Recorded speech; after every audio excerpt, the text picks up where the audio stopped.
আৰে তোমালোকক আমি ভোট দিছোঁ এছেম্বলিত আমাৰ হৈ কথা কোৱাৰ কাৰণে, তোমাক ভোট দিছোঁ আমাৰ হৈ পাৰ্লিয়ামেণ্টত কথা কোৱাৰ কাৰণে, আমাৰ যিটো অসুবিধা সেই অসুবিধাটো দাঙি ধৰাৰ কাৰণে, আমাক সুবিধা দিয়াৰ কাৰণে, আমাৰ বিপদৰ সময়ত তোমালোকে বলিষ্ঠ পদক্ষেপ লোৱাৰ কাৰণে তোমালোকক ভোট দি MP বনাইছোঁ, তোমালোকক ভোট দি আমি MLA বনাইছোঁ।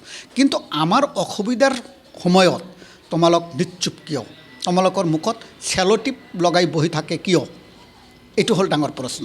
গতিকে আমি কংগ্ৰেছক ইমান ভাল পাই ভোট দি আহিছোঁ, কিন্তু প্ৰতিনিধিয়ে আমাৰ হৈ কথা ক'ব নোৱাৰে, আমাৰ অসুবিধাৰ কথাটো উত্থাপন কৰিব নোৱাৰে। গতিকে কংগ্ৰেছ দলক ভোট দিয়াৰ কোনো প্ৰশ্নই নাহে। গতিকে ইমান দিন যি ভুল কৰিছোঁ। গতিকে অনাগত দিনত যি দলে আমাৰ মুছলমানৰ যিটো অসুবিধা হয় সেই অসুবিধাৰ কাৰণে বিধানসভা বা পাৰ্লিয়ামেণ্টত জোৰদাৰ ভূমিকা পালন কৰে বা আমাৰ দাবী উত্থাপন কৰে, আমাৰ হক বিনষ্ট হোৱাৰ লগে লগে সিহঁতে প্ৰতিবাদত জাঙুৰ খাই উঠে, তেনেধৰণৰ দলক আমাক ভোট দিয়া উচিত। তাৰ কাৰণ অনাগত দিনত যদি আমি এনেধৰণৰ ভুল কৰি থাকোঁ, তথাপিও আমাৰ বিপদৰ সময়ত মাত মাতিবলৈ কোনো নাথাকিব।